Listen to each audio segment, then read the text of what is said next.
Good afternoon, everybody. John Hunt here from MarketingPlanGuide.com for another edition of our free marketing plan Q&A. We do this every Monday from 3 o'clock to 3:30 Central Time. The purpose for doing this is simply this, to allow you to ask any question relating to creating your marketing plan. All right, another submitted question here is, do you have any tips for basic website development? And we get a lot of these. I got a couple other questions up on the YouTube channel at youtube.com/marketing plan guide, and you can find some of those other questions. But if you're trying to just create a basic website, and let's just look at some basic things that you need to do when you do that. The first thing is, before you even create the website, you really need to create your marketing plan. You need to create that first so that you can come up with your unique selling proposition.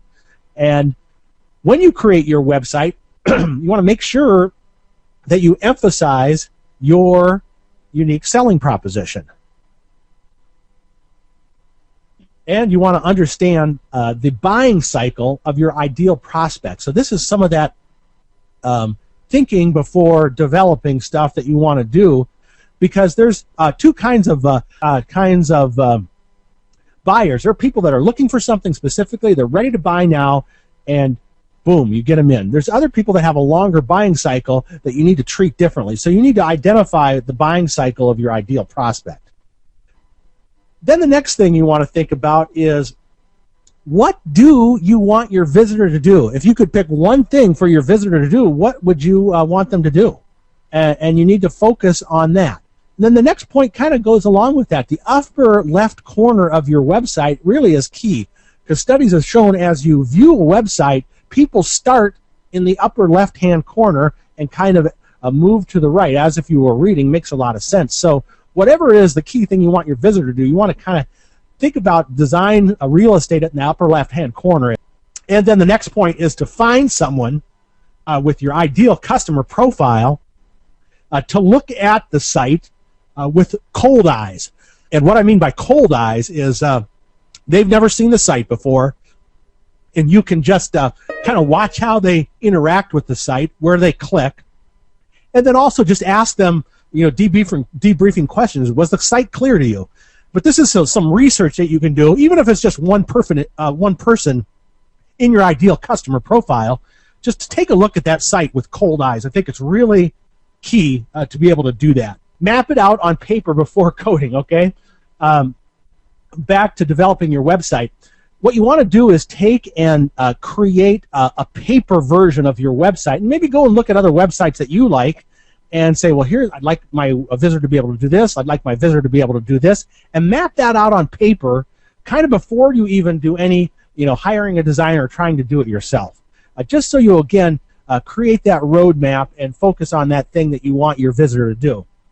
Now, if you're, we're talking basic website development, if you're trying to save money, you can use a template, or if you're using the WordPress format, use a theme.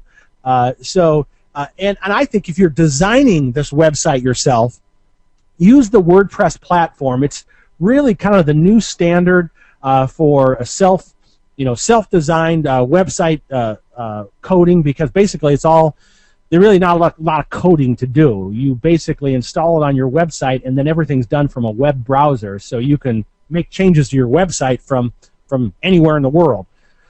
But what you want to do is, once you get WordPress installed, you want to use a template or a theme. They call them themes in WordPress, which helps kind of match exactly what you want. And if you've mapped out in advance what you'd like, maybe you've even looked at some websites that you like on paper, you can generally find a theme that works real well. And there's some themes that I always recommend. There's free ones, tons of free ones, but we have one that we recommend. It's called the Socrates theme, and if you need details on how to get that, just let me know. But it's a great universal theme, and you can really easily customize that. So again, use the themes. There are template places like templatemonster.com, where if you know a little bit about HTML and you have something like Dreamweaver that you're developing your website, and you can actually get a nice basic template for $50-$60 to help you do that. So those are just some tips for basic website development. And then I think if you're going to have a website, this is free, but you've got to put Google Analytics on it. And you need to just Google the word Google Analytics, sign up for a free account, make sure every page on your website has the analytic code pasted inside the HTML. It's very easy to do.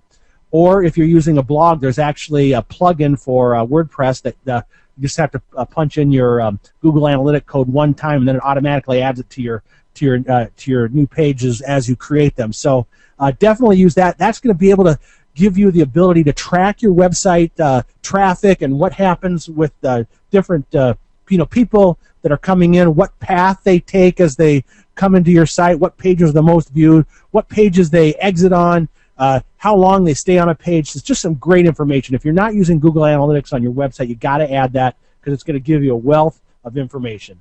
And then the last tip is just brainstorm big for the foundation of what you want to do. And if you can't do everything at one time, implement it in phases. But it's kind of like building a house and not finishing the basement.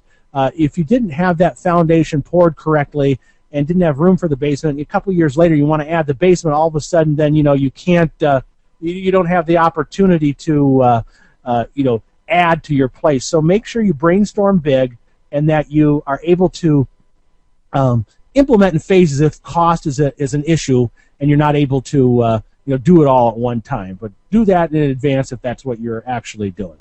We do this free marketing plan Q&A every week, 3 to 3:30 p.m. Central Time.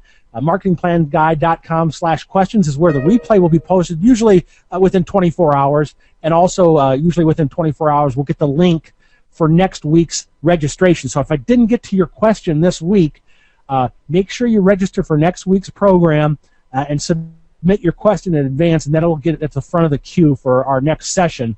And that link is usually up in a few hours from now, and then the replay is up usually by tomorrow at the latest. But make sure you submit your question and get on next week. Even if you can't make it live next week and you want your question answered, get it submitted in the queue, and you can always watch via replay. We do this free marketing plan Q&A every Monday, 3 o'clock to 3:30 p.m. Central Time. Again, the replay you can find at marketingplanguide.com/questions. We don't do this on holidays, major holidays, but every other Monday in between. So this is John Hunt from marketingplanguide.com saying so long until next Monday.